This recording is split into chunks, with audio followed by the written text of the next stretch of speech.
dili reliyon, dili atong paningkamot. But John the Baptist is talking about the Lord Jesus Christ. He is the only person that can forgive your sins. He is the only person that can save every one of us. The Bible says, salvation belongeth unto the Lord. Ang kaluwasan ni Kara, naramang sa Ginoo. Ang kaluwasan, naramang sa Jesus Christ. And we are here telling you the good news. We are here telling you that only Jesus Christ, si Jesus Christ lamang, ang makaluwas na ito, ikaw. Anong kailangan na kaluwasan? Because mankind is going to hell. There is no exemption. No matter who you are, no matter unsang iyong position, your reputation, your education, your riches, dili na mo'y makapadala na ito sa langit.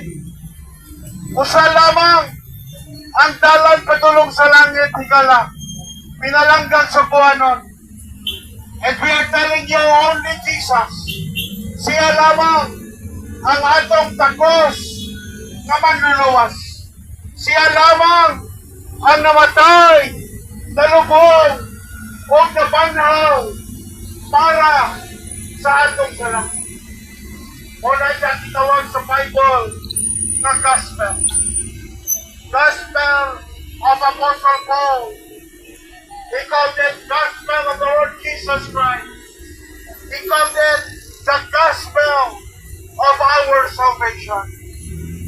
My friend, in whom the God of this world had blinded the minds of those which believe not, lest the light of the glorious gospel of Christ should shine upon them.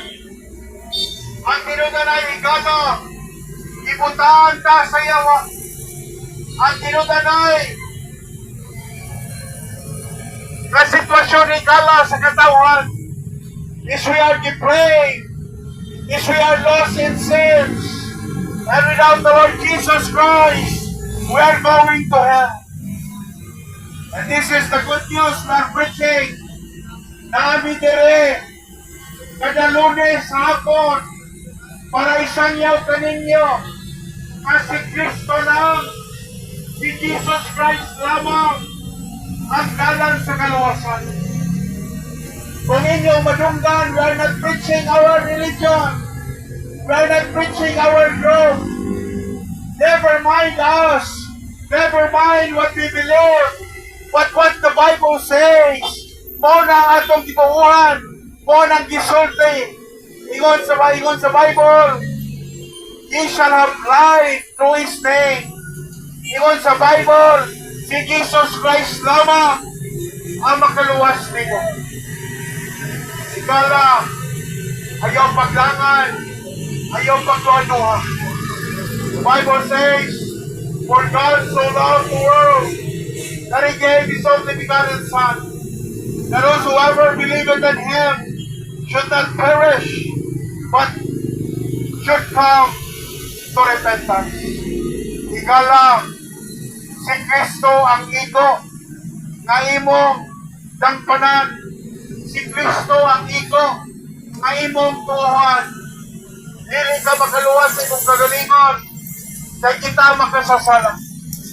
The Bible says, for the wages of sin is death, but the gift of God is eternal life through Jesus Christ, our Lord. Ang kaluwasan ni Gala, regalo. Ang kaluwasan ni Gala, libre. Dili nimo trabahoan, dili nimo sundan sa bisan kinsa o sa bisan unsa nga reliyon. Ang kaluwasan libre.